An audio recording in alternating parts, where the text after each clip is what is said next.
Welcome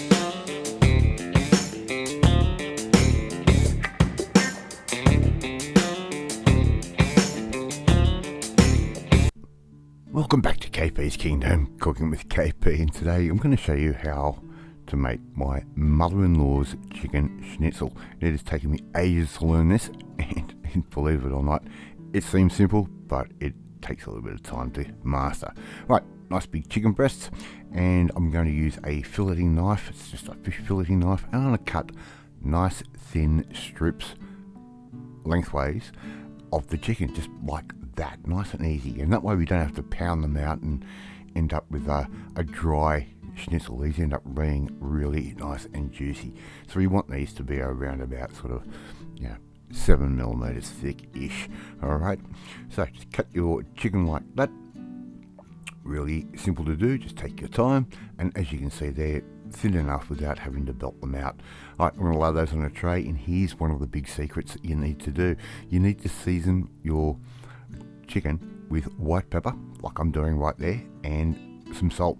Give it a really good seasoning here, and that way you don't need to season your breadcrumbs or anything like that. Alright, so get those seasoned, and I've got 1 bowl of breadcrumb and 1 bowl of beaten egg. Now hang around to the end of the video, I'm going to show you what to do with this beaten egg. So into the egg with one hand and into the crumb with the other, and you have 1 dry hand, 1 wet hand, and that way you won't end up with big chunky fingers full of egg and breadcrumb. Right, lay those out on a tray until we are ready. So we're just going to continue dipping these through. I'll just show you once more like that. So, seasoned chicken straight into the egg, straight into your breadcrumb. Give them a nice little dab down and get a good coating on, and these work out a lot lighter than putting them in flour and then egg and then breadcrumbs. Just so much nicer. Alright, so as I said, continue along. Now it has taken me ages to work out the secret recipe for this, and every time I made chicken schnitzel I always made them too thin, too dry. These are perfect, and I also used to burn them. You want your oil at a good medium high temperature, not hot, and we want just that little bit of bubblage around the edges of your schnitzel. Put them in like that. You can see they're just simmering away in that oil. Really simple stuff to do, I know, but it is so easy to get wrong, and when you get it right, these are the best.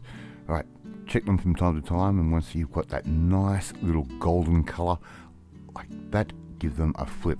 We don't want them to go much more brown than that. We want just that nice little golden colour, just like a really blonde type toast. Alright, once they're cooked through for around about 3 to 4 minutes per side, not even that sometimes, drain that off and put that onto some kitchen paper and let the oil drain out. It's going to make these a lot more pleasurable to eat, and I'm actually making these schnitzels up for a different recipe altogether. I'm going to have a few that night, and the next day I'm going to make up a really nice Japanese inspired recipe. Okay, so once again, just put all those through, do them in batches, don't put too many in at a time. If you've got little schnitzels, you can put a few more in. If they're big, well, only put in 1 or 2 at a time. Alright, so just keep cooking those off just like that, and if you haven't tried making your own schnitzel before, why not? Now here's what I do with the leftover egg. I put that straight into that hot oil, just like that, and I'm going to let this just cook away for a couple of minutes. It's going to puff up, it's going to end up being really, really nice. It does soak up a little bit of the oil, but don't worry, we're going to put that down on some kitchen paper as well. Look at the way that has puffed right up. So just take that out once it's cooked, put that aside for a couple of minutes, just to let the oil drain back out, and I'm going to show you how I serve this. It's a really nice little tip and a nice little recipe. You can see I'm not wasting anything here. I'm not putting those eggs in the bin or down the sink. Alright, I'm just going to top that off with a little bit of ketchup menace like that, and I'll tell you what, for a nice little quick snack in the middle of the night, this is absolutely perfect. Alright, love to see you try and make this one at home. It is really easy. Thank you so much for watching this video. I really do appreciate it. Send me a comment. I love reading, I love responding to them. Don't forget to hit that notifications bell. Be notified every time new video goes up. Hit that like button. It gives me confidence. It should make you feel warm and fuzzy too.